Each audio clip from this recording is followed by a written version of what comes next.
چل رہی نثار صاحب نے تکلیف دینا ظاہر شاہ صاحب نے اور تکلیف بیان اور سورہ رحمان کے متعلق اپنے خیالات کا اظہار فرمائیں. کی وہ عین عشق ہے اور وہ آج بھی چل رہی ہے, پورے یورپ میں چل رہی ہے. وہ اسی سسٹم پہ ہے جس سسٹم سے لوگ نفرت کرتے تھے اور اس کو ہم نے ثابت کیا اور وہ ٹیلی ویژن سے چلا, دنیا بھر میں اپریشیٹ ہوا ہے.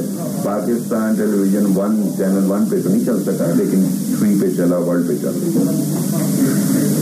اس کے بعد جی کچھ عرصہ پہلے قصیدہ بردہ شریف ایک ایسا پروگرام جس کے بارے میں میں اس طرح بتاتا چلوں کہ آج میں جب آ رہا تھا تو میں سوچ رہا تھا کہ الرحمان پروگرام ہے, ہر منڈے کو 6:20 پہ ہوتا ہے اور اس میں ہم یہ ثابت کر رہے ہیں کہ قرآن شفا ہے.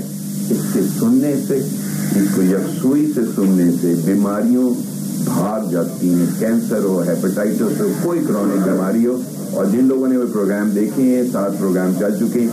میں ذاتی طور پہ جی سارے ہاسپٹلز میں جاتا ہوں, ہر قسم کے مریض, ہر قسم کے ڈاکٹر, ہر قسم کے اسکالرس کے پاس گیا ہوں پاکستان بھر میں. ان سب سے رائے لی ہے, ان کو قرآن سنوایا ہے. صرف اس میں قاری باسط کی سورہ رحمان سناتا ہوں.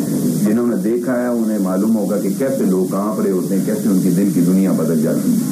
یہ آج بھی سچ. جب میں آج للہ کی طرف آ رہا تھا بابا جی کے حکم کے مطابق تو میرے ذہن میں خیال آیا کہ کیوں نہ اس جگہ پہ وہ پروگرام ریکارڈ کیا جائے. اور کچھ ٹائم نکال کے منشا صاحب سے بات ہوئی ہے, بہت جلد وہ تاریخ بتا دیں گے. یہاں ہم پریکٹیکل ڈیمونسٹریشن کریں گے اور پھر سب جو لوگ جو کہنا چاہیں وہ چلائیں گے اور للہ کی پریزنٹیشن پورا ایک پروگرام اسی گاؤں کے حوالے سے ٹیلی ویژن پہ دکھایا جائے گا. اور جی یہ تقریباً اب تو کافی عرصہ ہو گیا ایک شو بزنس کی حیثیت سے.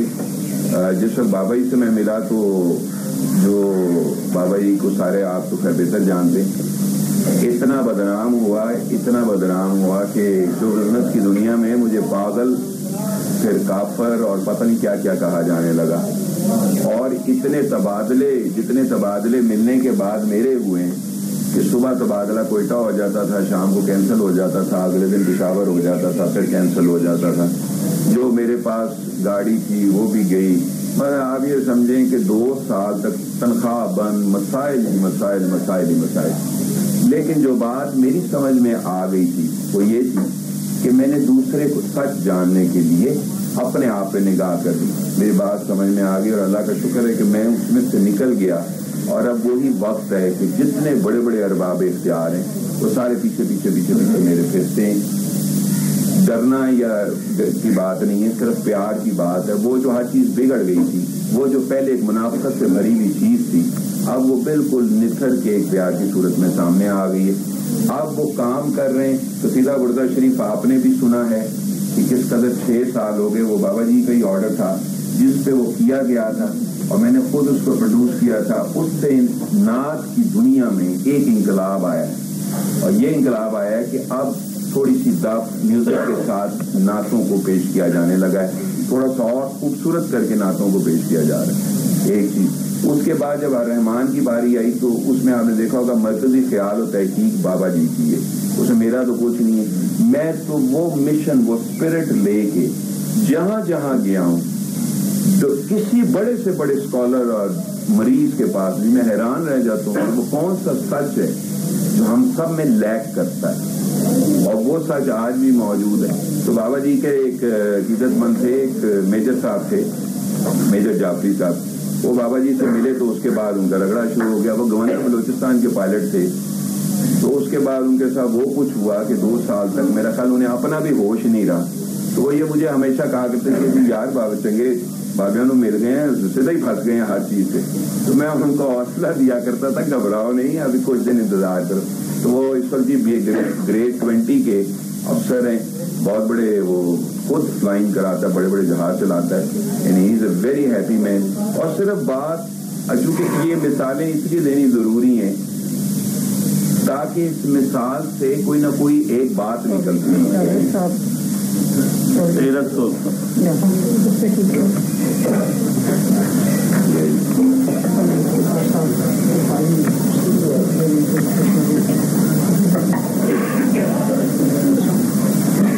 جی تو وہ مثال اس کو اینالائز کرنے کے لیے، اس کو ڈیکوڈ کرنے کے لیے، اس کا مفہوم سمجھنے کے لیے صرف ایک محبت اور پیار اور عشق ایک ایسی چیز ہے جس سے فہم میں آ سکتا ہے۔ تو وہ جناب وقت گزرا، پھر سب نے دیکھا کیسے اس کی مونچھیں شرمندہ ہوئیں، پھر وہی ہاشوانی جس سے وہ پی سی بوربن بچایا تھا زرداری کے ہاتھ سے، وہی بابا جی اس کو کہہ رہے کہ یار ہماری دھمال لاہور میں ڈلوا دے۔ صبح میں اثرے کرتا تھا، میں خود ساتھ تھا، سردیوں کے دن تھے، تو وہ اس کو کہتے تھے یار ہماری دھمال ڈلوا دو، تو وہ کہتا تھا، وہ پکڑائی نہیں دیتا تھا، کارڈ لکھ لکھ کے دے کے آتے تھے۔ وہ کیا کرتا تھا، پھر بابا جی نے ایک دن کہا، ہم ساتھ رہے تھے، بس یار سید بابا اس کو لے جائیں گے میریٹ کا لاہور لے جائیں گے۔ تو میں نے کہا یہ تو بڑی اچھی بات ہے، لے جائیں، ہم اس پلاٹ پہ قبضہ کرتے ہیں بڑی اچھی جگہ پہ۔ تو یہ ہنسا کرتے تھے۔ بہرحال وہ وقت گزرتا گیا، پھر ایک دن وہ وقت آیا جس وقت ہاشوانی کے خلاف انکوائری شروع ہوئی اور اس کا ڈاکومنٹری ایویڈنس ریکارڈ ہونا شروع ہوا۔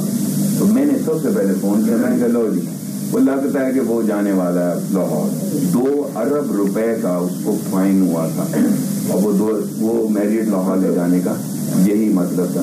سملرلی میرے محکمے کے جتنے ایم ڈی آئی جی، بابا جی کے وہاں کارڈ اس پرائیویٹ سیکٹری کے پاس موجود ہیں جن کے پاس یہ لکھا ہوا ہے۔ ایسے ہی نہیں، کچھ شوق کیا نہیں کہ میں فقیر ہوں تو میں تمہاری یہ کرنے آیا۔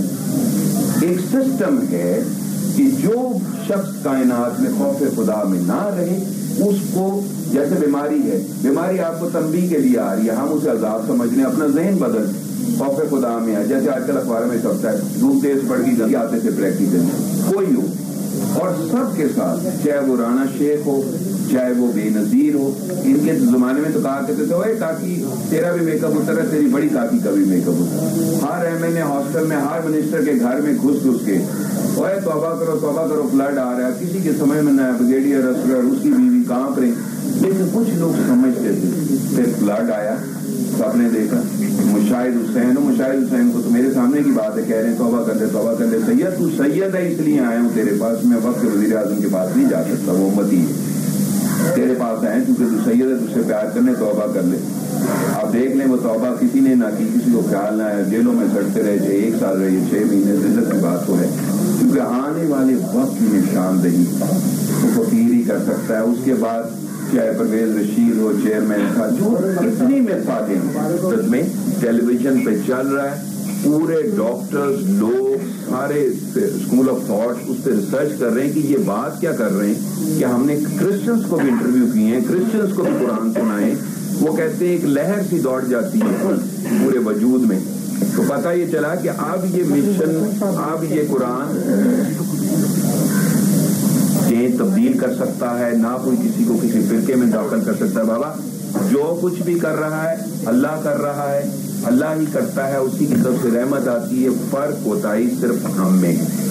جو میں نے محسوس کیا کئی سالوں میں بابا اس سے مل کے، میں اس دنیا کا آدمی ہوں جو کسی کو نہیں مانتے، میں آپ کو سچی بات بتا دوں، they don't believe in it، اس لیے کہ وہ تو گلیمر کی دنیا میں رہتے ہیں، ان کو کیا ضرورت ہے اس کے اپنے پر پابندیاں لگوانے کی۔ لیکن میں بحیثیت ایک سید فیملی کے، اس سے پہلے بھی میں بہت ایک ریلیجس فیملی سے بلانگ کرتا ہوں، سارا کچھ میں کرتا تھا، نمازی بھی میں تھا، جو کچھ بھی آپ سمجھ لیں جس طرح ہم سب ہوتے ہیں۔ لیکن جو فرق مجھے نہیں سمجھ آتا تھا وہ یہ نہیں آتا تھا کہ پریکٹیکل میرا کیا ہے، میں نماز پڑھنے کی کوشش کرتا ہوں، اندر میں کیا سوچتا ہوں۔ یہ میرا اندر کا جو معاملہ درست ہونا شروع ہوا، وہ جب میں ان سے ملا تو وہ باہر کی بجائے پہلے میری اندر کی درستگی شروع ہو گئی ہے۔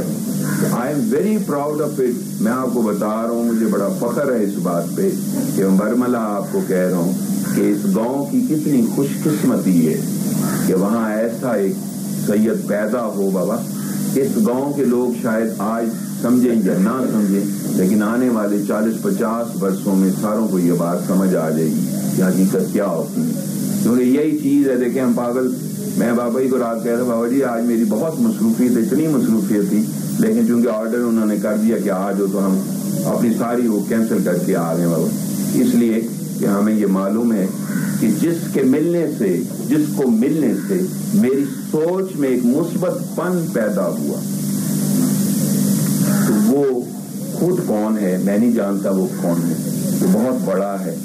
یہی آپ سے درخواست ہے کہ ہم آئیں گے یہاں اس شہر میں، بالکل آپ کے یہیں پہ تجربہ کریں گے، سب کو ریکارڈ کریں گے، سب اس کو محسوس کریں.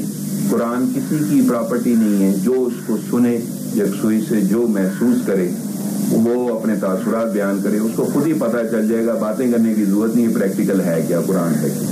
Thank you very much.